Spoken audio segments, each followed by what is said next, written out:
बिस्मिल्लाहिर्रहमानिर्रहीम। शुरू करती हूँ अल्लाह के बरकत नाम से जो बहुत ही मेहरबान निहायत रहम फरमाने वाला है। अस्सलामुअलैकुम वरहमतुल्लाहि वबरकातुहू। आज इस वीडियो में आपको बताऊंगी सूरत रहमान के फायदे और सूरत नमाज में छुपे राजों के बारे में।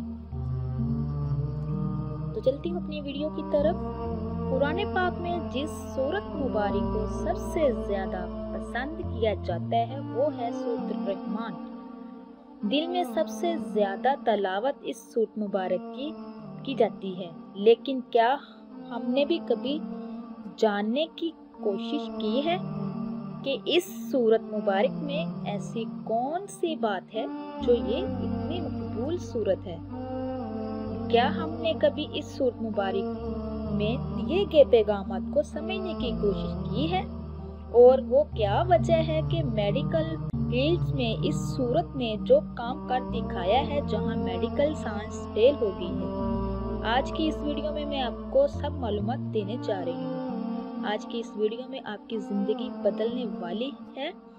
मेरे प्यारे अजीज बहन भाइयों, हमारे प्यारे नबी आखिरुज़्ज़मा हज़रत मोहम्मद सल्लल्लाहु अलैहि वसल्लम फरमाते हैं कि जिस तरह अल्लाह तबारक तआला कान लगाकर कुरान को सुनता है, दूसरी किसी चीज को नहीं सुनता। हम इस बात से बिल्कुल बेखबर हैं क्योंकि ऐसा हमें नजर नहीं आता। अबू मूसा अशअरी रज़ियल्लाहु अन्हु एक दौलतमंद सहाबा थे। एक रात कुरान पाक की तिलावत फरमा रहे थे, इस बात से बेखबर कि कुछ लम्हे बाद इनकी तिलावत को कोई सुनने वाला है। वो अपनी कैफियत में तहज्जुद के वक्त कुरान की तिलावत कर रहे थे। जब हजूर अकरम सल्लल्लाहु अलैहि वसल्लम इनके पास से गुजरे तो इनकी तिलावत की आवाज आ रही थी। आप सल्लल्लाहु अलैहि वसल्लम वहीं रुक कर ये तिलावत समात फरमाने लगे। कुछ देर बाद आप सल्लल्लाहु अलैहि वसल्लम वहां से तशरीफ ले गए। सुबह को फजर में अबू मूसा रज़ियल्लाहु अन्हु से मुलाकात हुई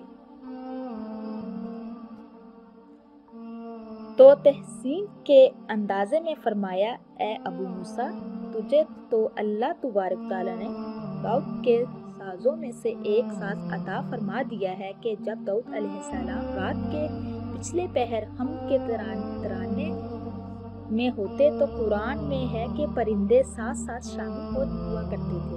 पहाड़ वजब आ जाते थे और इनके साथ शरीक हो जाते थे। ऐसी सुरीली आवाज अल्लाह तबारक तआला ने इनको अता फरमाई थी।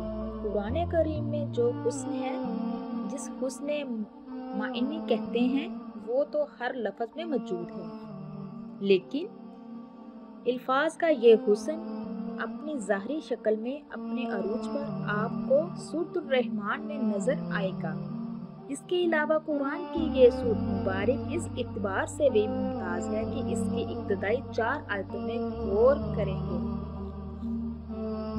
इसकी पहली 4 आयतों में बेहतरीन 4 चीजों का जिक्र किया गया है। इस सूरत मुबारक की पहली आयत है अर्रहमान। कभी आपने गौर किया कि अल्लाह तबारक तआला के तमाम नामों में से सबसे प्यारा नाम कौन सा है? यकीनन वो नाम अर्रहमान ही है। अर्रहमान नाम का अल्लाह का नाम है। रहमान मादा है रहमत। अब हमें अपनी जिंदगी में सबसे ज्यादा किस चीज की जरूरत है? यकीनन अल्लाह रब्बुल इज्जत की रहमत की। मेरे प्यारे अजीज बहन भाइयों, हजूर अकरम सल्लल्लाहु अलैहि वसल्लम ने फरमाया, कोई शख्स भी अपने अमल की बुनियाद पर जन्नत में नहीं जा सकता जब तक कि रहमत खुदाबंदी इसकी दस्तगीर ना हो। किसी सहाबा ने जरायत करके पूछ ही लिया किसी के हजूर अकरम सल्लल्लाहु अलैहि वसल्लम, क्या आप भी? तो फरमाया कि हाँ, मैं भी। आप अंदाज़ा कीजिए कि हजूर अकरम सल्लल्लाहु अलैहि वसल्लम भी रहमत खुदाबंदी की ज़रूरतमंद हैं।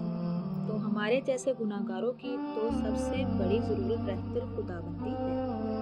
अब ये रहमत यानी अल्लाह की ये शान 2 अल्फाज में बयान होती है। एक है रहमान, दूसरा है रहीम। इसके अलावा कोई मादा ایسا نہیں کہ جس سے اللہ تعالیٰ کے دو نام بنتے ہیں۔ پھر سورۃ الرحمن کی دوسری آیت میں علم القرآن یعنی علم القرآن رحمت بندی کا سب سے بڑا مظہر یعنی رحمان کی رحمانیت کا سب سے بڑا مظہر قرآن ہے۔ اس میں جو راز ہے انہیں سمجھیے، جو علم انسان کو حاصل ہو وہ کسی نے دیا۔ سائنسدانوں کا علم کس نے دیا؟ مخلوقات میں کوئی بھی اللہ تعالیٰ کے علم کا احاطہ نہیں کر سکتا مگر جسے اللہ جتنا دینا چاہے، لیکن یہ کہ تمام علوم میں سے سب سے زیادہ اور بڑا علم قرآن ہے۔ اب اس بات کو ذہن نشین کرتے جائیں کہ اللہ کے ناموں میں سے سب سے بہترین نام رحمان۔ اللہ نے جو کچھ بندوں کو سکھایا اس میں سب سے زیادہ علم قرآن کا ہے۔ تیسری آیت ہے خالق الانسان، انسانوں کو کس نے پیدا فرمایا؟ بے شک اللہ تبارک تعالیٰ نے زمین کو، آسمان اور چرند پرند فرشتوں کو کس نے پیدا کیا؟ بے شک اللہ نے۔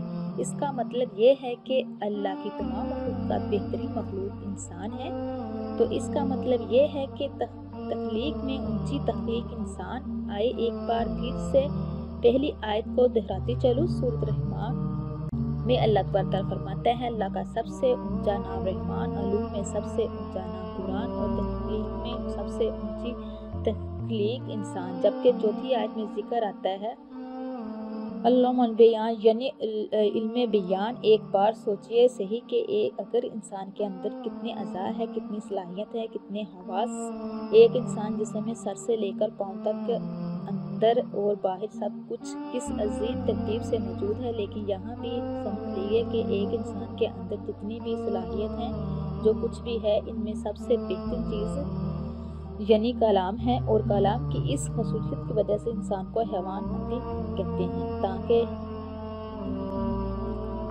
بولنے کے ذریعے سے امتیاز قائم کیا جائے۔ تو ایک شخص انسان کے تمام صلاحیت میں سے سب سے اونچی صلاحیت بیان یعنی بات کرنا اور کلام کرنا۔ اب ان سب چیزوں کو ملا کر اللہ کے ناموں میں سے سب سے بہترین نام رحمان ہے۔ جتنے علوم اللہ نے سکھائے ان میں سے سب سے زیادہ علم قرآن ہے، اور جتنی مخلوقات اللہ تعالیٰ نے پیدا کی ان میں سب سے بہترین مخلوق انسان ہے، اور ایک انسان کو جتنی صلاحیت اللہ تبارک تعالیٰ نے عطا فرمائی ان میں سے بہترین صلاحیت جو ہے وہ اللہ تبارک تعالیٰ نے انسان کو عطا کی ہے۔ سبحان اللہ۔ ان میں بہترین صلاحیت کلام کی ہے۔ ان میں سے سب کو جمع کیجئے، نتیجہ کیا نکلتا ہے؟ قرآن پاک کی اس سورۃ مبارک کی طاقت کا اندازہ ان واقعات سے لگائیں کہ میڈیکل سائنس میں جب تمام حربے ناکام ہو جاتے ہیں تو کیسے رحمان کے اس الفاظ اپنا کر اثر دکھاتے ہیں۔ ایک حدیث مبارک میں مفہوم ہے کہ ہر چیز کی سجاوٹ ہوتی ہے، اور قرآن کی سجاوٹ سورۃ الرحمن ہے۔ ایک مرتبہ ذہنی امراض کے ایک ہسپتال میں شدید دماغی ڈپریشن والے افراد پر ایک تجربہ کیا گیا، جس میں ان لوگوں کو دو گروپس میں تقسیم کیا گیا۔ ایک گروپ کو سورۃ الرحمن کی تلاوت سنائی جاتی رہی، جبکہ دوسرے گروپ کو ڈپریشن کے لیے ترتیب دی گئی خاص موسیقی سنائی جاتی رہی۔ یہ عمل روزانہ 22 منٹ تک 4 ہفتے تک جاری رہا، جس کے آخر میں یہ نتیجہ نکلا کہ دونوں گروپ کے ڈپریشن لیول میں کمی آئی، لیکن گروپ اے جنہیں سورۃ الرحمن کی تلاوت سنائی جاتی رہی، اس گروپ کے افراد کی ڈپریشن لیول میں دوسرے گروپ کی نسبت کئی گنا زیادہ کمی دیکھنے میں آئی۔ ایک قول مشہور ہے کہ روحانی علاج وہاں سے شروع ہوتا ہے جہاں میڈیکل سائنس تک توڑ جاتی ہے۔ ایسا ہی کچھ ایک جوان لڑکے کے واقعے میں بھی پیش آیا، جس میں وہ لڑکا موت کے منہ سے واپس نکل آیا۔ سروس ہسپتال لاہور کے شعبہ انتہائی نگہداشت کی ڈاکٹر محمد جاوید احمد کا کہنا ہے کہ ایک مرتبہ ایک لڑکے کو ICU میں شفٹ کیا گیا جس نے گندم کو کیڑے سے پاک رکھنے والی زہریلی و گولی دوائی کھائی تھی۔ اس لڑکے کا بچنا تقریباً ناممکن ہو چکا تھا، اس کے اندرونی اعضاء تیزی سے کام کرنا چھوڑ چکے تھے۔ ڈاکٹر جاوید کے مطابق اسے 150 مرتبہ الیکٹروڈ شاک چکے لگائے گئے تاکہ اس کی دھڑکن جاری ہو سکے، اور آخرکار وہ اس کیفیت سے نکل آیا۔ وہاں موجود تمام ڈاکٹر حیران تھے کہ ایسا کیسا ممکن ہو سکتا ہے، لیکن ڈاکٹر جاوید کا کہنا ہے کہ یہ صرف دوا کی وجہ سے نہیں بلکہ اس کی اصل وجہ قرآن کی سورۃ الرحمن کی تلاوت تھی، جو اس مریض کے سرانے مسلسل تلاوت ہو رہی تھی، اور تب وہ موضع ہوا جہاں میڈیکل سائنس ہار مان چکی تھی، اور ایک لڑکا جس کے ڈاکٹر मायूस हो चुके थे, रहमान ताकत से वापस जिंदगी के तरफ लौट आया। एक हदीस पाक में है, हज़रत उस्मान बिन अफ़्फ़ान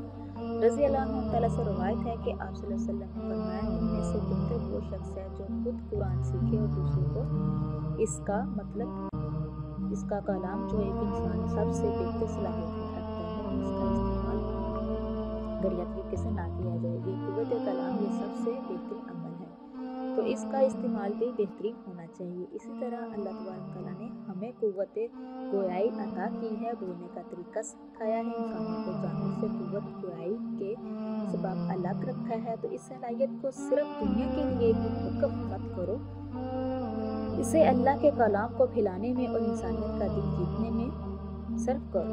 दूसरों को अच्छे काबात से बुलाओ, छोटी छोटी बात पर अपने साथियों की तारीफ करना अच्छे तारीफी कलाम जैसा कि माशाअल्लाह, सुभान अल्लाह, जज़ाकल्लाह, अल्हम्दुलिल्लाह, अल्लाहु अकबर और दूसरे बहुत से ऐसे अल्फाज हैं जिनको कहने और सुनने वाले अल्लाह की जानिब से सवाब और नेकियों के मुस्तहिक हो जाते हैं। फिर देखना कैसे दुनिया और आखिरत भी बेहतरीन हो जाएगी। तो मैं उम्मीद कर इसी के साथ मैं इजाज़त चाहती हूँ। मैं उम्मीद करती हूँ आपको मेरी वीडियो अच्छी लगेगी। ज़्यादा से ज़्यादा शेयर कीजिएगा। तब तक के लिए इतना ही।